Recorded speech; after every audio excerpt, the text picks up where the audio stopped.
2006 Mercedes CLK 350.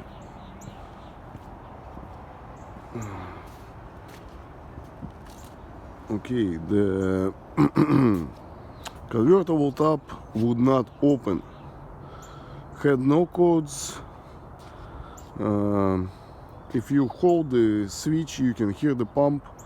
It would complain like it would set a code for like a mechanical cable or something like that. So first thing, had to fill up the pump to see what's going on, and that's where the pump is. That's how much stuff you have to take out just to get to the pump. The way I bled this pump, I filled it from this plug, and there is a bleeder right here. You have to loosen it a little bit. I think maybe half a turn, maybe 1 turn, but it will stop. I'm not sure how you're supposed to do it, but I cycled it with this thing being loosed couple times back and forth, then tighten it, check the fluid level. I was somewhere here. I think there is a mark right there.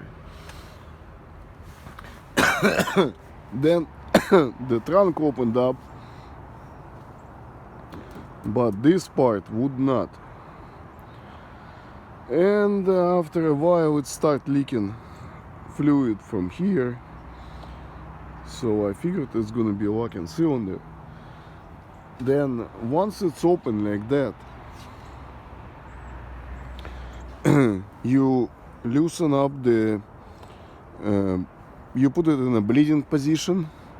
There is a manual release here, kind of a next key in the middle of the cover. You loosen it, then you can move it up by hand. Have something like that. That's what I made. It goes in, kind of a holes here, and I put it on the pins.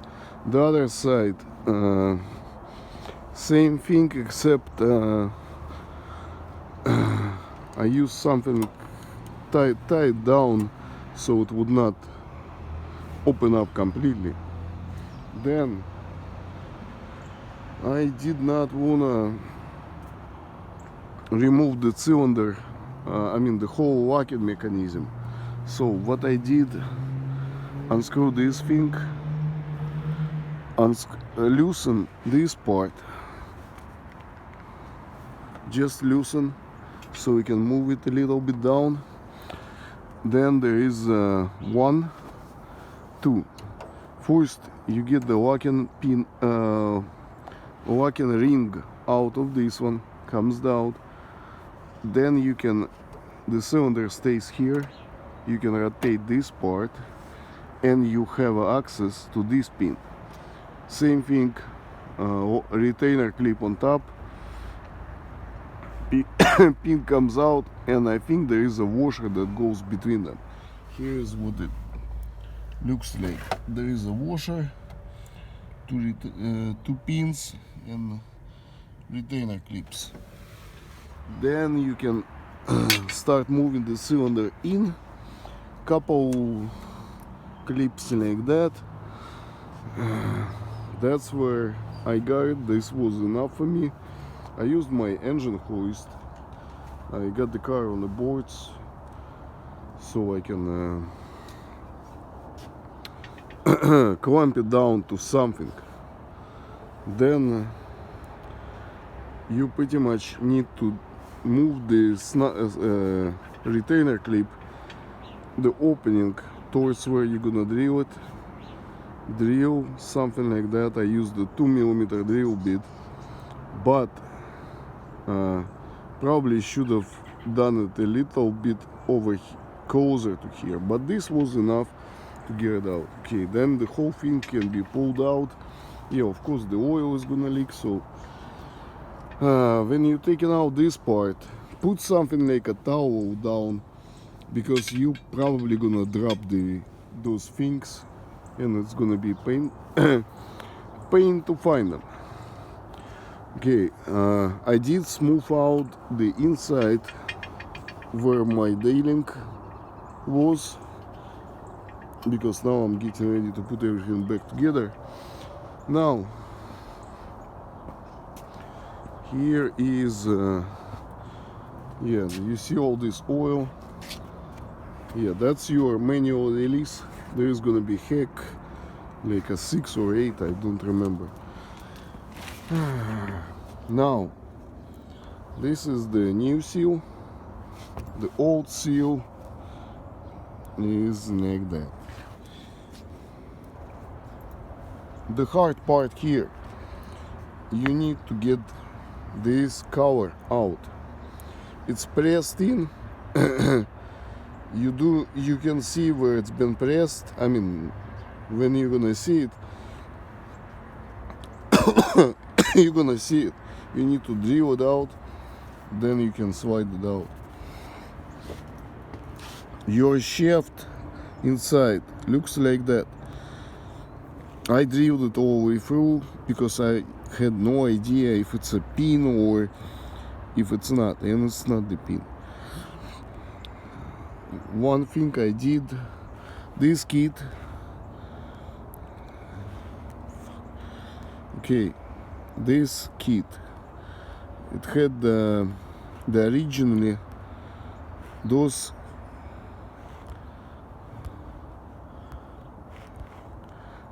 things did not have a tip, and this cover got 2 positions, small one, big one goes inside. I didn't like the way they fit in, so what I did, I attached them to the heck key with a shrink tube, and I used my angle grinder to make the tip sharp. I mean, not sharp, kind of a cone shape. Then I polished the shaft, this shaft, because it had some scratches on it,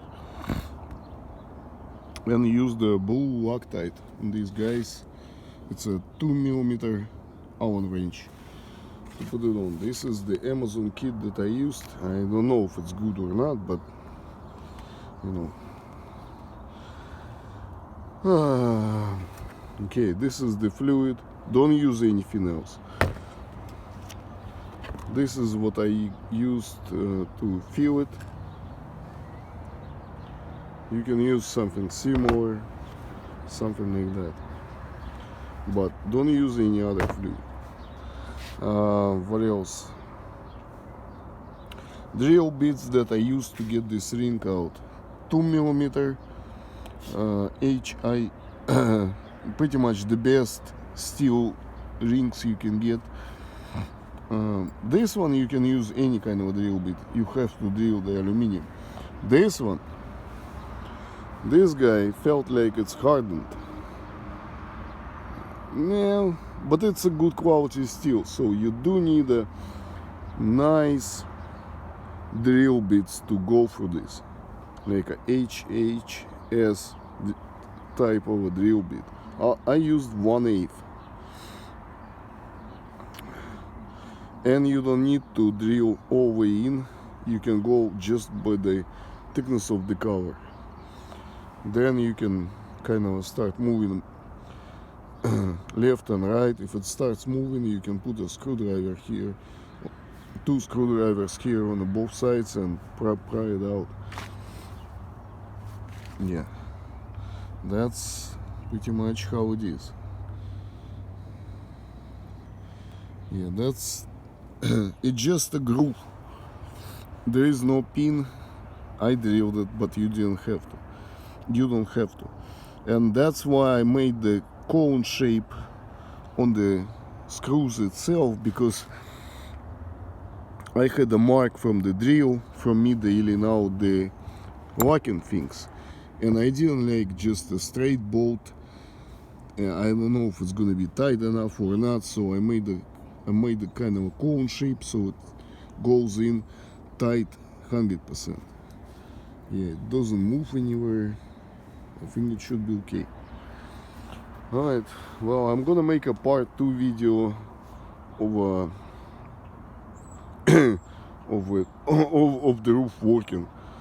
Alright, thank you.